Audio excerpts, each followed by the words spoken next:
ধন্যবাদ মৃত্তিকা। সকাল থেকে কক্সবাজার সমুদ্র সৈকতের আমরা রয়েছি সুগন্ধা পয়েন্টে। এখানে আমরা আপনাদের দেখাবো বিপুল পরিমাণ পর্যটকের সমাগম ঘটেছে। আগামীকাল 2024 সালের শেষ দিন, আর 31st নাইট উদযাপনে কক্সবাজারে বিপুল সংখ্যক এই পর্যটকের সমাগম ঘটেছে। কক্সবাজারের হোটেল মালিকরা বলছে প্রায় 4.5 শতাধিক যে হোটেল মোটেল গেস্ট হাউস রয়েছে সবগুলো আগে থেকে বুকিং হয়ে গেছে। পর্যটকরা এখন কক্সবাজার সমুদ্র সৈকতের সুগন্ধা পয়েন্টে যে সময় পার করছে সেটি আমরা আপনাদের দেখাচ্ছি।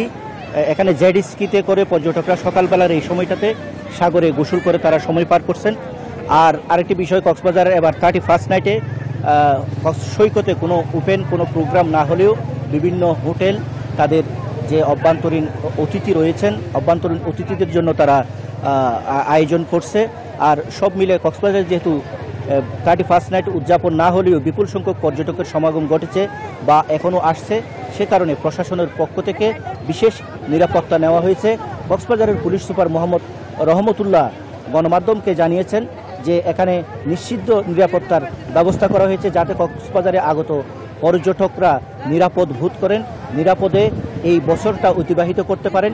সামনের যে নতুন বছরকে তারা স্বাগত জানাতে আসছেন সেই সময়টা যেন তারা এখানে নিরাপদভাবে অতিবাহিত করতে পারেন। আর কক্সবাজার জেলা প্রশাসন থেকে জানানো হয়েছে এখানে নির্বাহী ম্যাজিস্ট্রেটের টিম থাকবে যাতে কোনো প্রকার পর্যটকরা হয়রানির শিকার না হয়। কোনো পর্যটক যেন হয়রানির শিকার হলে তাহলে যেন তাদেরকে জানানো হয়। এই ছিল আমার কাছে কক্সবাজারের এই মুহূর্তের পর্যটনের সর্বশেষ।